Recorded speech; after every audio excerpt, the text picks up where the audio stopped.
40 लाख रुपए जिनके पास है, 50 लाख रुपए जिनके पास है, वो पेपर खरीद सकते हैं। 7.5 करोड़ परिवारों को, स्टूडेंट्स और परिवारों को पेपर लीक ने डैमेज किया है। हमारा एजुकेशन सिस्टम है जो पूरी दुनिया में मशहूर हुआ करता था as a great education system, वो अब रिग्ड एजुकेशन सिस्टम है। कितना रिग्ड है वो किसी को नहीं मालूम। सुपरफिशियली दिख रहा है कि 152 पेपर लीक हुए हैं पिछले 10 साल में। सच्चाई नहीं मालूम, क्योंकि ये 300 भी हो सकता है, क्योंकि बहुत सारी बार पेपर लीक हो गया, किसी को पता भी नहीं लगा होगा, वो भी हो सकता है।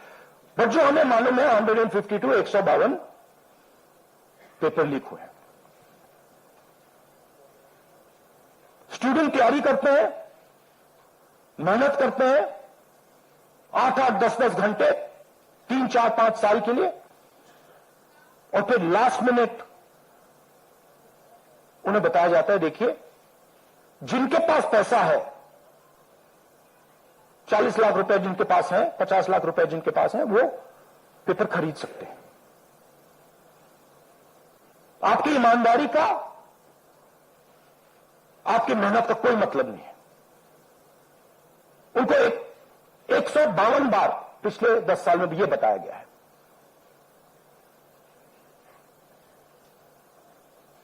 $7.5 करोड़ परिवारों को, स्टूडेंट्स और परिवारों को पेपर लीक ने डैमेज किया है। और स्टूडेंट ये सवाल पूछ रहे हैं, पेपर लीक होता है, 7.5 करोड़ युवाओं का नुकसान होता है, मगर पिछले 10 साल में एक भी कन्विक्शन नहीं हुआ, एक भी व्यक्ति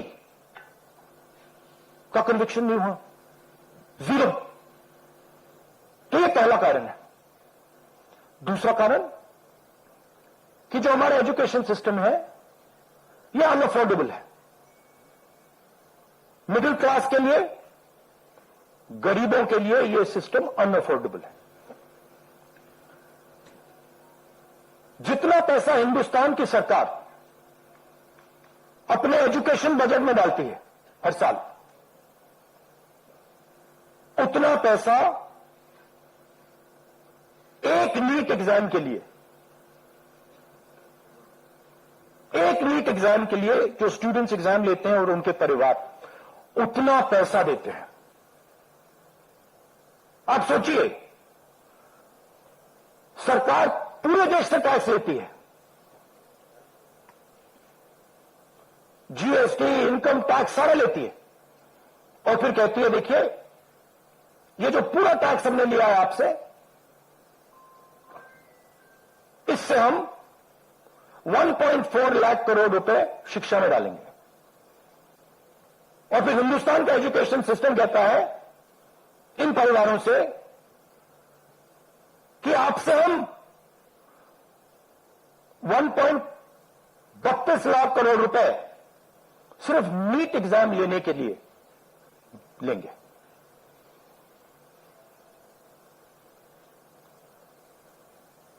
This is an insult to every single student in this country. This is an insult to every single family in this country. और ये कौन लोग हैं? ये मिडिल क्लास गरीब लोग हैं। ये अमीर लोगों का प्रॉब्लम नहीं है।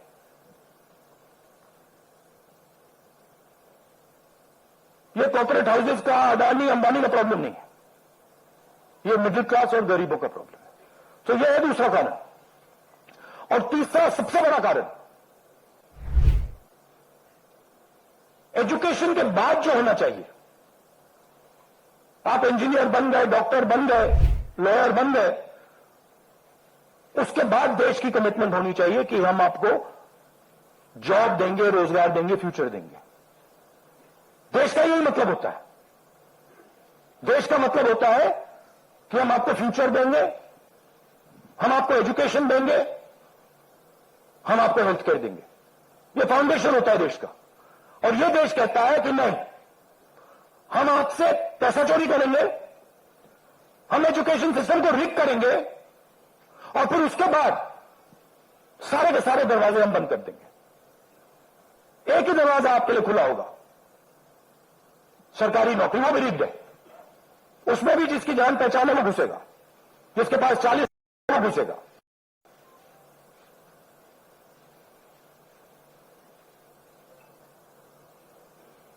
पहला दरवाजा मैन्युफैक्चरिंग, चाइना का माल कोने कोने में बिकता है, हिंदुस्तान की मैन्युफैक्चरिंग बैकबोन खत्म है, स्मॉल एंड मीडियम इंडस्ट्रीज खत्म है। पहला दरवाजा बंद। दूसरा दरवाजा एंटरप्रेन्योरशिप का। बैंक का सारा पैसा 2-3 बिजनेसेस के हाथ में जाता है। आप में से कोई एंटरप्रेन्योर बनना चाहता है, दरवाजा बंद। टीवी पे आ जाएंगे, एंटरप्रेन्योर बनो। एंटरप्रेन्योर बनने के लिए लोन की जरूरत होती है, पैसे की जरूरत होती है, वो नहीं मिलेगा। दूसरा दरवाजा बंद। तीसरा दरवाजा कॉर्पोरेट जॉब, आईटी जॉब, जो हिंदुस्तान की सक्सेस रही है, उसको एआई ने खत्म कर दिया, खत्म कर रहा है। पब्लिक सेक्टर बंद, पूरा प्राइवेटाइज कर दो, खत्म कर दो। तो एक ही रास्ता है, वो सरकार वाला, गवर्नमेंट एग्जाम। और फिर उसमें कहते हैं सबसे पहले पूरी अपनी आमदनी दो, उसके बाद हम सिस्टम को रिग करेंगे। और आप लोग मिडिल क्लास के लोग, गरीब लोग अपना पैसा डालो, और जिसके पास 40-50 लाख रुपए है वो पीछे से बैकडोर से घुस जाएगा। ये 3 कारण है। स्टूडेंट्स, हिंदुस्तान के स्टूडेंट्स गुस्से में है, बाहर है। इनको क्या कमिटमेंट चाहिए? ये कोई ज्यादा नहीं मांग रहे। सबसे पहला कमिटमेंट जो सिंबल है इस चीज का, धर्मेंद्र प्रधान मिनिस्टर, सबसे पहले आप सिंबल को हटाइए। बड़ी बात नहीं है। सुसाइड हुए बच्चों के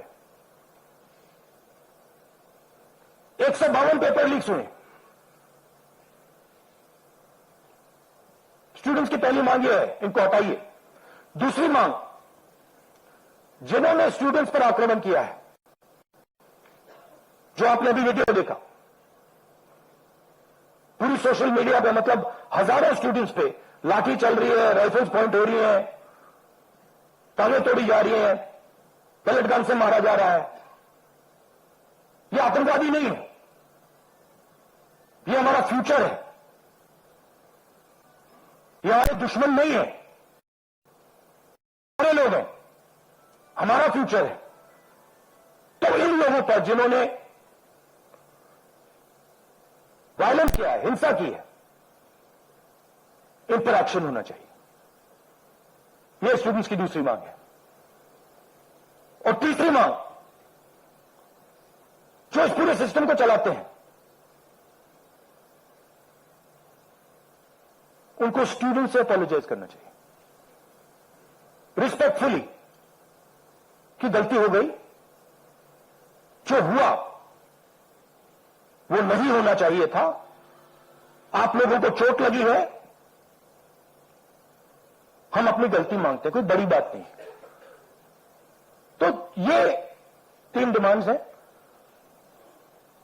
we are 100% supporting every single student, and we are fully behind you, and we are going to ensure that you are protected and your future is protected. Thank you. Thank you, Rahul ji. First question, Sanjeev Chopra, PTI. अच्छा, one second. अब इसमें 2 चीजें हैं। एक तरफ students हैं, उनका future है। वो क्या चाहते हैं कि बात उनकी इशू पे रहे। उनकी इशू क्या है? एजुकेशन सिस्टम, पेपर लीक, ये जो हुआ, इनको जो मारा गया, ये चाहते हैं कि शिक्षा पर, पेपर लीक पर, वायलेंस पर पूरे देश का फोकस रहे। मैं भी चाहता हूं और पूरा ऑपोजिशन चाहता है कि फोकस यहां रहे और इसके बारे में कुछ किया जाए, एजुकेशन सिस्टम को बदला जाए। और ये जो 3 डिमांड्स है स्टूडेंट्स की, दिल की डिमांड्स है, जो उनको चोट लगी है, उस आवाज से ये बोल रहे हैं, ये हमारे लिए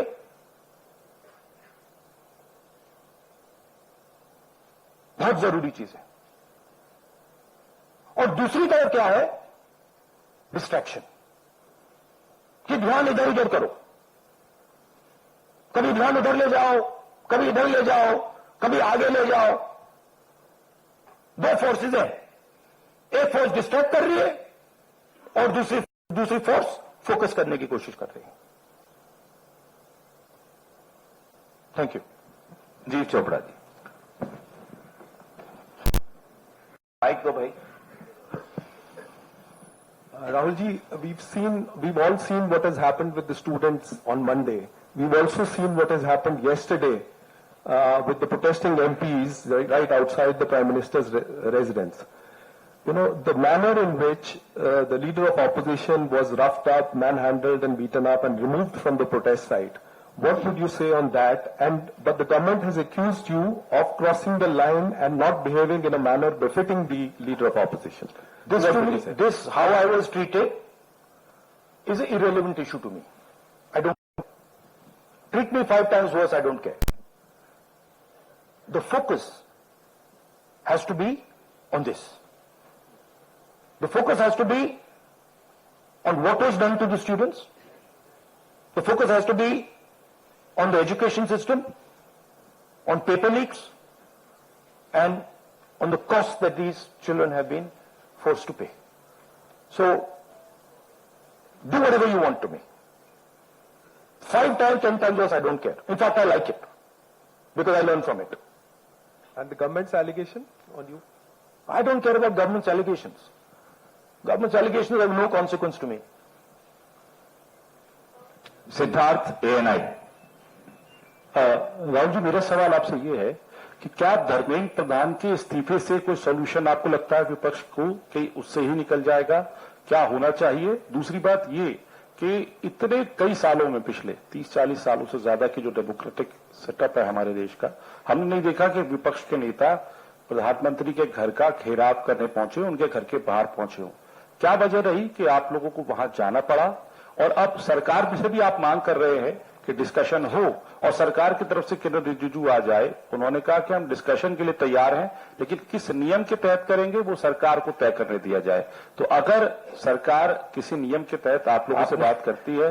आपने बहुत लंबा बोला भैया, आपके क्वेश्चन क्या है? मेरा सवाल आपसे यही है कि क्या वजह रही कि आप लोगों को प्रधानमंत्री के घर तक पहुंचना पड़ा और क्या धर्मेंद्र प्रधान के इस्तीफे से सॉल्यूशन? इसके 2 कारण है। हमें लगा कि अगर हिंदुस्तान के स्टूडेंट्स सड़क पे हैं तो ऑपोजिशन को भी सड़क पे होना चाहिए, पहली बात। दूसरी बात, हमारी नेचुरल स्पेस पार्लियामेंट है और प्राइम मिनिस्टर हाउस जाने से पहले ऑपोजिशन स्पीकर के पास गए, उनके कमरे में गए, रिस्पेक्टफुली गए और हमने स्पीकर से कहा, देखिए ये बहुत बड़ा मुद्दा है, आप हमें बोलने दीजिए, इसके बारे में डिस्कशन करने दीजिए। स्पीकर ने कहा कि देखिए मैं सरकार से पूछूंगा, meaning it is not speakers decision, it is सरकार डिसीजन। ठीक है, पूछिए। पूछने के बाद कोई डिस्कशन नहीं। पूरी इशू को इग्नोर कर दिया। ठीक है, Dharmendra Pradhan, just put that other slide, Dharmendra Pradhan एक सिंबल है। धर्मेंद्र प्रधान is a symbol, and the students have pain about how they have been treated.